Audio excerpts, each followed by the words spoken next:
Hello there everybody and welcome back to more Sonic Rush for the DS. In this part, we will be going through the Deadline, which is the 7th zone in the game. And, well, this one's a little bit better than Altitude Limit. There are like a couple of strange level design parts in this. You'll see as we play through it and such. Especially one part with the bullet. Oh, goodness me. All I have to say is the bullet, and people who've played this game will probably know what the heck I'm talking about. Not to mention also that we are going to be going through special stage number 7. And I've been wanting to talk about this one for quite a while. So it's going to be interesting talking about that.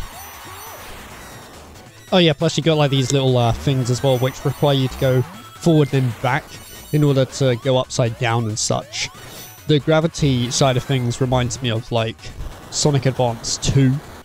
Yeah, because that also had a thing where you sort of like flicked back and forth. Anyway, it is time for special stage number 7. Oh boy. Because when it comes to special stages, they're quite tricky, but, well, check this out. They want you to have reflexes like mad. Like, you gotta remember, you gotta draw this, like with the stylus, if you will. It's insane. Like, especially this. That is just, like, so precise. Again, if you do this with the mouse on an emulator, you're not gonna make it. It's just, it must be required with a touchscreen in order to make it through it. I remember as a kid, this took me a long bloody time to do because, well, it was just so precise and frustrating that I just couldn't do it until I kept trying and trying and trying as a kid. And then eventually, I did make it, but oh man, so many attempts, so much rage in order to get it right. And I hate that bit there as well. When you hit the spring, you come down, you don't even get enough time to react to the enemy above the spikes. I swear, every time I played this, I've always hit those bloomin' spikes because they literally just come out of nowhere. Much like Sonic the Hedgehog 2 though, for its final special stage, the hardest part is the first phase. The second phase is kind of a bit more forgiving, as it's maybe just the first part where it sends you to hell. Oh yeah, there's also an example of like the homing attacks, where you have to time some of them in order to hit some of the springs and get the 5 rings in the sky. So that can be required. But yeah, everybody remembers this stage because of just how brutally difficult it is. It's probably one of the hardest special stages in the Sonic franchise, if you ask me, as they require like 320 rings. But you'll find, like at the end, I'll have quite a chunk because the second half does give you, like I was saying earlier, you know, so much more leeway. Like, even though I am screwing up, they don't want you to be pinpoint precise. They only just want that on the first bit. And as you can see with like the rainbow in the background, like, yeah, that's literally it. I mean, look at this. Like 413. Check that out. Out of 320. And that is it. That is all of it for the special stage. Or special stages, should I say. I always like how the final Chaos Emerald is like purple. There was like a thing as well in like Sonic Advance 2 and 3. I don't know why, it's just a pretty colour really for like a finale. I don't know why, I always thought of that also as a kid. Oh man.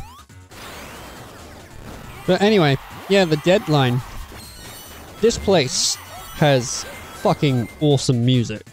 Like, goodness me, I love this. The sampling behind it as well is like super cool. Again, just watch the video that I talked about where some dude literally just did a giant compilation of every single sample in the game. Oh, but that's not cool. Yeah, that's not cool. Sometimes that can happen. Many times through Sonic Rush, when I'm trying to do a trick or something, I will just sometimes randomly fall off the edge.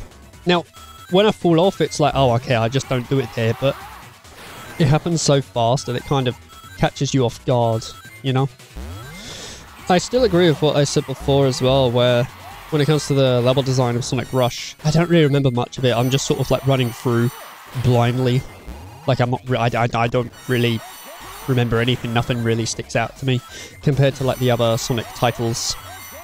I've actually revisited Sonic the Hedgehog, at least the Genesis titles or Mega Drive as of late.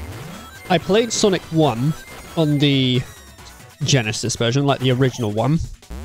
And I tried to do it without using save states or anything, just like how it originally was, you know, back in 1991. I've realized with Sonic the Hedgehog 1, it's kind of... Sometimes I will make it through the game, and sometimes I won't, especially for those bloody Chaos Emeralds. Good grief, I do not like the special stages. Oh yeah, that also happened. The bullets. I'll quickly go over them flaming bullets. So like, when you grab them, if you are still pressing in the direction that Sonic is running, Sonic will go down. He will go down instead of up. So, at times, even though you're running through the stage, he will just plummet to his doom. Like, there you go. See, this time I went up. Instead, it's just like, oh, God. Remember, it caught me off guard, like, big time also when I was playing through it. But yeah, for Sonic 1, yeah, special stages, don't like those, like, at all. They are sickening, and I feel like trying to get through them is a pot of luck. But when it comes to Sonic the Hedgehog 2, my goodness, I have noticed every single time I've played Sonic 2, I like it even more.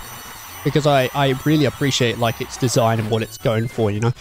This time, when I played through it, I decided to do it without Tails. Which I know it seems strange, because it's like, how can you do that? That's literally part of the adventure, you know? It's like Sonic and Tails, but... no.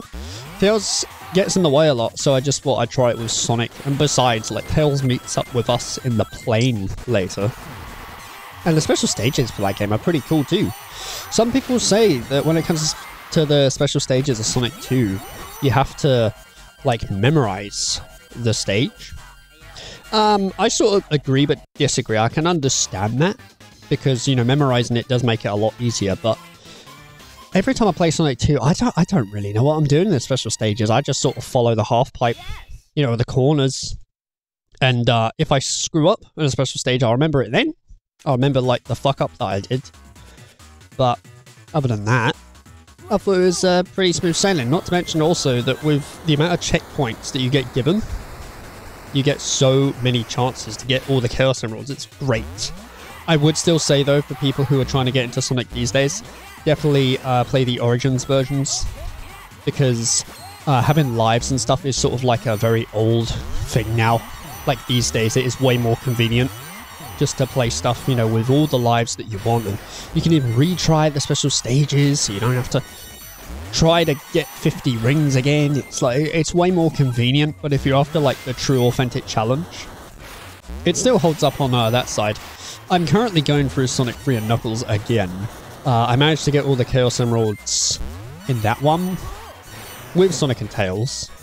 I'm playing as Sonic and Tails through that one because Tails doesn't really get in the way as much, especially with special stages. He actually just follows the same route that you're doing. He don't get in the way at all. But yeah, I just thought I'd throw that out there.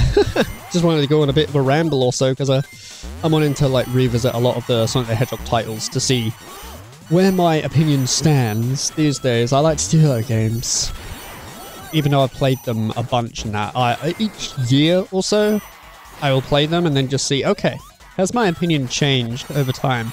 And that was especially evident with Sonic Advance, or at least the Sonic Advance trilogy.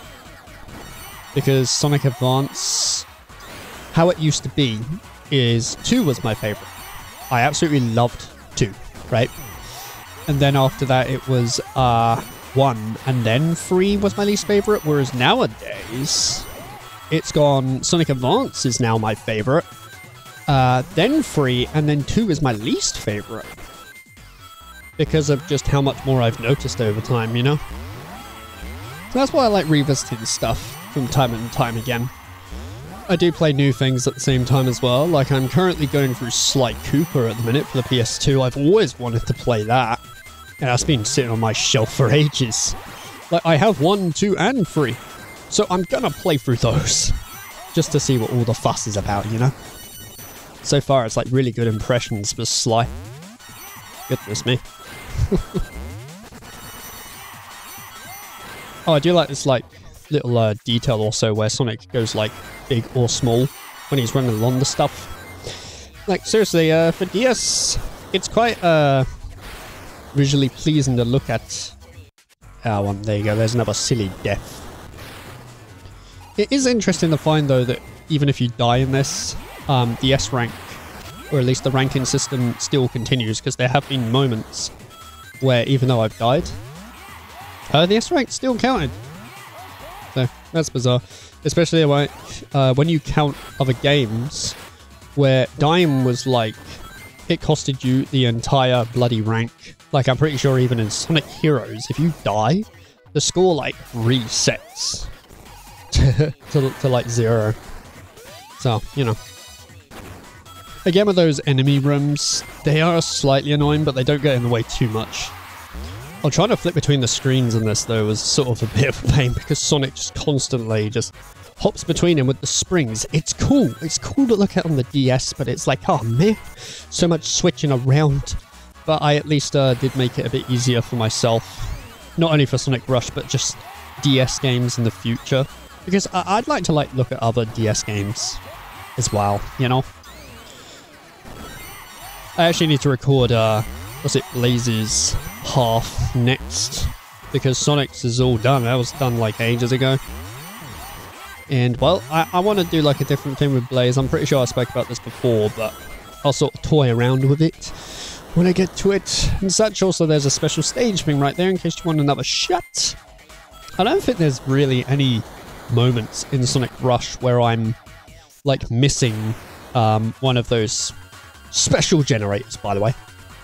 That's what they're called. They're called special generators. I looked at the instruction manual the other day, and yeah, they're called special generators. But I still kind of prefer calling them the propeller swingy thingamajigs. Just because it's so, like, silly. Anyway, yeah, that is the Act of Deadline. Now then, what we got for the boss? Indeed, we are facing Eggman Negative. Well, we've seen him anyway. Blaze is here. Indeed. I'll just let this play out, really. Interesting, this part. Probably one of the only cutscenes that I remember. Maybe the story for this is actually pretty decent, though, and I just haven't really given it the time. So, I don't know. Should probably give it more of a shot.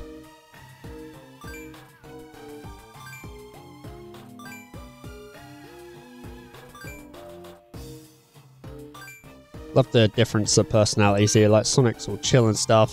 Blaze is so serious. Like, oh my. I mean, her reasonings why she's serious makes complete sense. Yeah, you'll see that when we get to the other thing. But yeah. So, yeah, because of this, we got to duke it out with Blaze the Cat. And honestly, this fight can be a bit of a pain in the arse at times, because the window that she gives you to hit her is super tight. Like, it's not the case if you get a couple of seconds to hit her. It's no, when she literally stops, you have to hit her immediately. As you can see, because otherwise I start deflecting all over the place. And I'm pretty sure in this run, it wasn't the most smoothest. So, you know, we'll just have to see how it plays out, because honestly, I can't really remember. I tend to edit footage and then I'll forget about it immediately. So when I'm watching it and that is somewhat slightly new to me. She does do this move here though, which I'm gonna fuck up. What you're meant to do is wait for the flames and then just move by bit, so then the tornado flames don't catch you. I mean, seriously, look at this. Like, I'm trying my damn hardest to hit this damn cat, and she just won't give me the chance. It is useful though when you get hit you can just get like a ring to help you out. I mean, I know it's been like that forever for like the other Sonic games, but still, it's just useful, you know?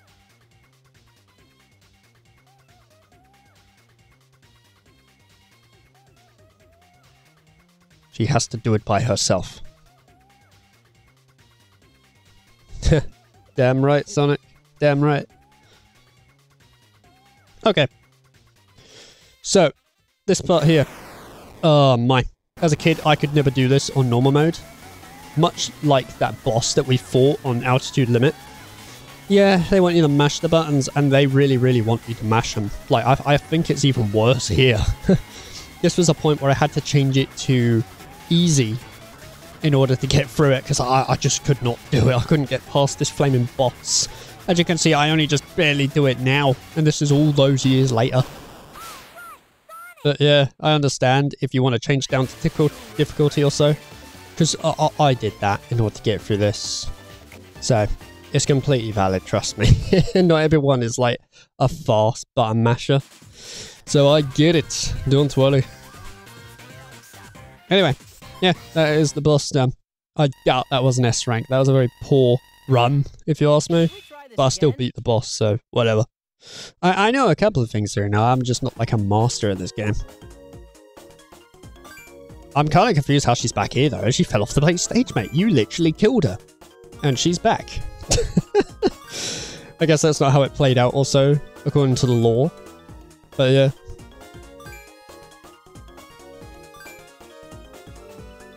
I like how understanding Sonic is. You know, rather than just sort of being like, wow, she's really rude in that. He sort of just understands straight from there.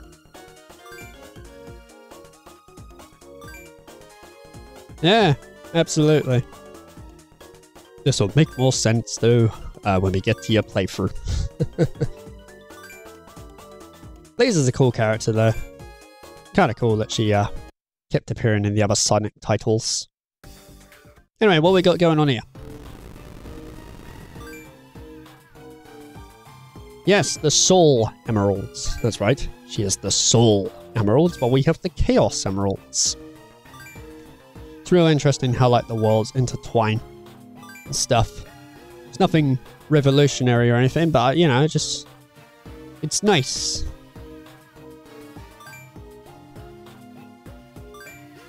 The two of them. Mm-hmm.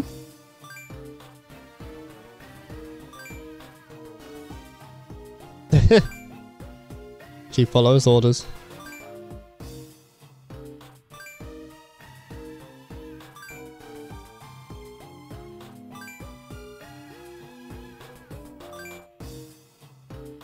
Absolutely. And we'll be doing that in the next part of Sonic Rush. So take care, guys, and I will see you in the next one where we'll be taking on the F Zone. The what? I guess it's that. Alright. See you then.